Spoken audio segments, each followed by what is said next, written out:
everyone, welcome back to our channel. I'm Dr. Ramel from City Skin Clinic, and today I thought we'd have a chat about preventative Botox.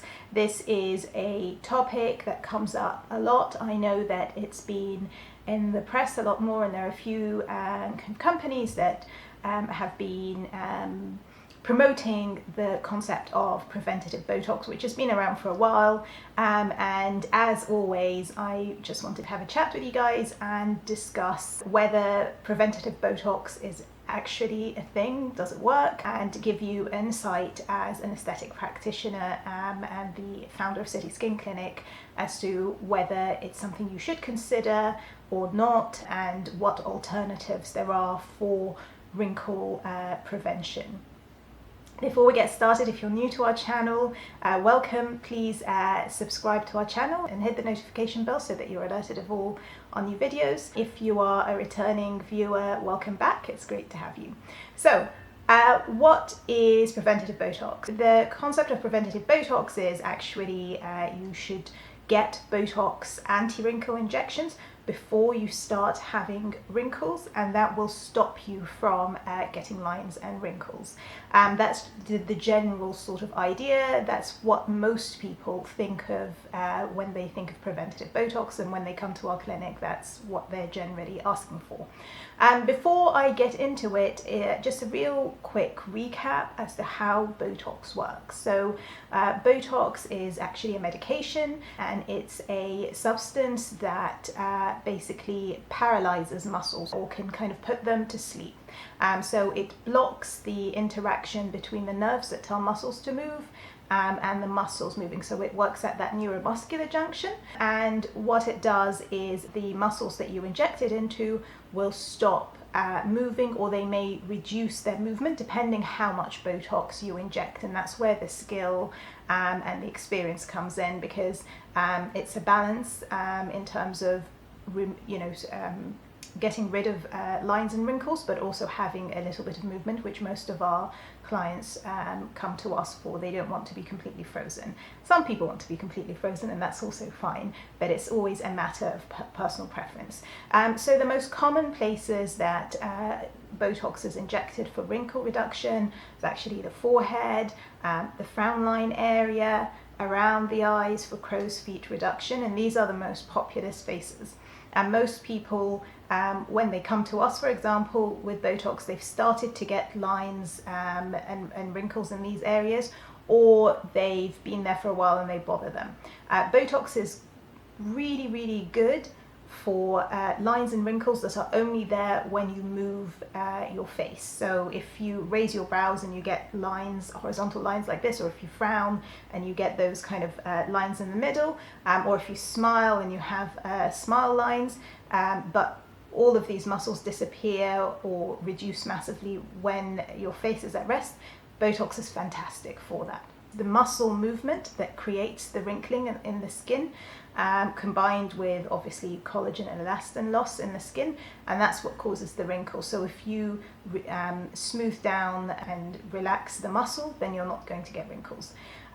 In people who already have ingrained wrinkles, i.e. the lines or wrinkles do not change whether you express yourself or not, so they're already deep set even with your face at rest, then Botox doesn't really tend to have the same effect, because those have kind of already set in, and even if you relax the muscle underneath, you may improve still the appearance of that line or wrinkle, but you're not going to completely get rid of it, and there are other treatments for that. So in someone who already has lines and wrinkles, Botox is fantastic for people whose lines and wrinkles are brought on by facial expression, that they go away when they're at rest.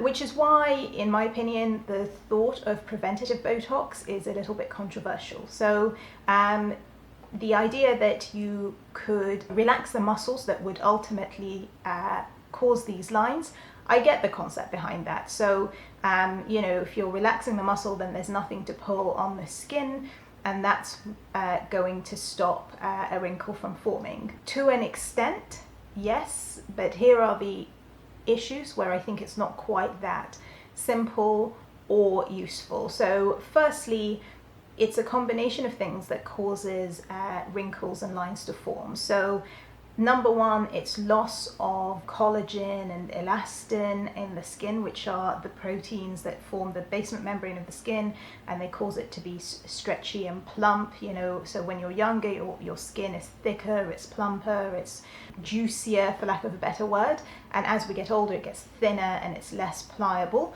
So that kind of skin is already, you know, due to aging, is susceptible to then having lines and wrinkles. And so when you have these muscles acting there, the lines and wrinkles will form. It's not just the muscle activity, because of course children are able to pull all sorts of faces and they don't have wrinkles. So it's not, so the muscles are contributing, but they wouldn't be causing lines and wrinkles if you didn't have that aging of the skin. And the two main reasons the skin loses this volume and this elasticity and this collagen is naturally as we get older that happens, but the big one is sun damage. Exposure to the sun without wearing sunscreen over a really lengthy period of time is what sort of causes that photoaging. It causes and speeds up that change in your skin, which then leads to lines and wrinkles. So the issue that I have with Botox as a preventative in someone who is, say, in their 20s and doesn't have any lines or wrinkles at all is, whilst it's relaxing the muscle, if that person isn't using sunscreen, isn't taking care of their skin, they're still going to, over time, have you know, those skin aging signs. The other thing is Botox lasts for about 3 to 4 months on average, usually around the 3-month mark. And so if you're in your 20s and you're basically committing to every 3 months or so, every 3 to 4 months, having Botox injections for, I guess, ever really, because you know, the idea is that you never get these muscles to pull on the skin, and so you don't develop lines and wrinkles. And to me that seems like a really inefficient way of doing it. It's also unrealistic. There are plenty of times in people's lives when they don't want to have Botox and any other treatments. You know, pregnancy is one example, breastfeeding, so you can't have Botox injections during those times. And also just life. I mean, Botox is, if done correctly and in a reputable place, it can be expensive. And so to me, I think it's an inefficient way and a very expensive way to potentially prevent lines and wrinkles. But to be honest, as muscle movement isn't the only cause of these, when people come to us in the clinic and they don't have any wrinkles, when they express their face and they've got fairly young skin, we tend to advise them against having preventative Botox, not because it's going to harm them, but because it's really not going to be that useful to them. There are better things you can do with your time and money if you are looking to prevent skin aging. And so to me, the number one is to take care of your skin, wear sunscreen during the day, even if it's a cloudy day, even if you're indoors, because UV light rays get through windows. So that's the biggest thing you can do. There are other things you can do, like not using extremely harsh products on your face, no physical scrubs that will kind of cause micro tears in the skin and speed up kind of that weakening. Eating a really good, healthy, balanced diet as well, that's going to help. And if you're someone who's kind of in their mid-20s onwards and you don't have wrinkles yet, or even if you're starting, then using retinol or a retinoid. These are the only sort of topical products that have been shown time and time again to prevent and also reduce the appearance of lines and wrinkles. So in my opinion, that's a much better use of your time. There are also other things you can do if your skin doesn't have lines and wrinkles, but you want to improve the quality of it and make it more resistant to getting lines and wrinkles. And things like Profido injectable moisturizer, which is an injectable hyaluronic acid that's injected in the face, and that stimulates your skin to make more collagen and elastin, and so that will improve the quality of your skin. So In my honest opinion, I don't think preventative Botox, if you're someone who doesn't have lines or wrinkles when you express your face, I don't think it's a worthwhile investment, and certainly not if you're in your sort of early mid-20s.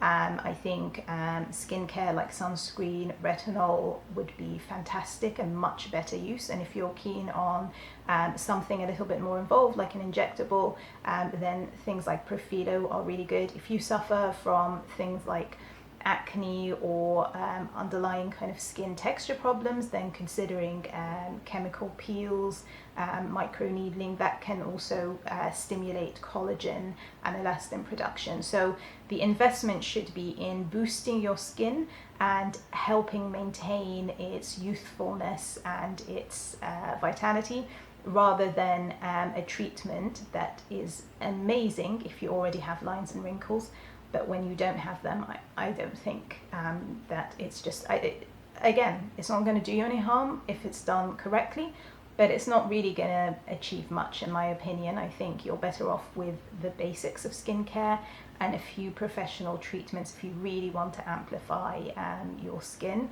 And then the best time, if you are really, really concerned about lines and wrinkles, is if you start to notice lines when you raise your brows or when you smile, that's, or when you frown, that's usually the best time to get Botox, as these lines have just started and they're only visible when you move. And then when you get Botox, in addition to doing all of the other stuff like taking care of your skin, that's a really, really good way to keep those lines at bay, eliminate them and stop them from becoming ingrained, because ingrained lines and wrinkles are much harder to treat. To me, this is the real power of using Botox as a preventative, is that you're preventing the lines or wrinkles from getting worse, and you're kind of stopping them in their track. And you're also doing other things like skincare, like Profilo, like microneedling. These are just examples.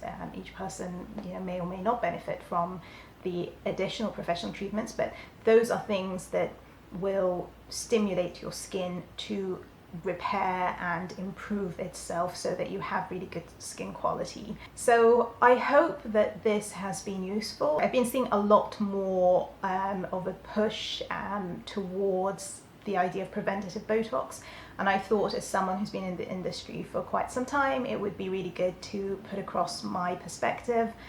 This is not an attempt to criticize anyone, and there, like I said, this is an area that's controversial, and there are, as lots of opinions for using Botox in that way as there are against. But where I come from is, what does the medical research say? What does the evidence show?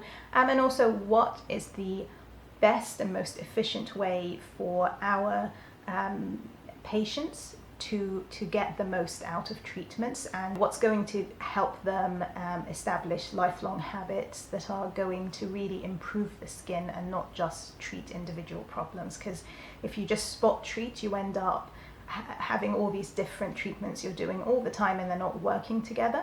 And the best thing is what you can do at home, and then the clinic is just to amplify all of that.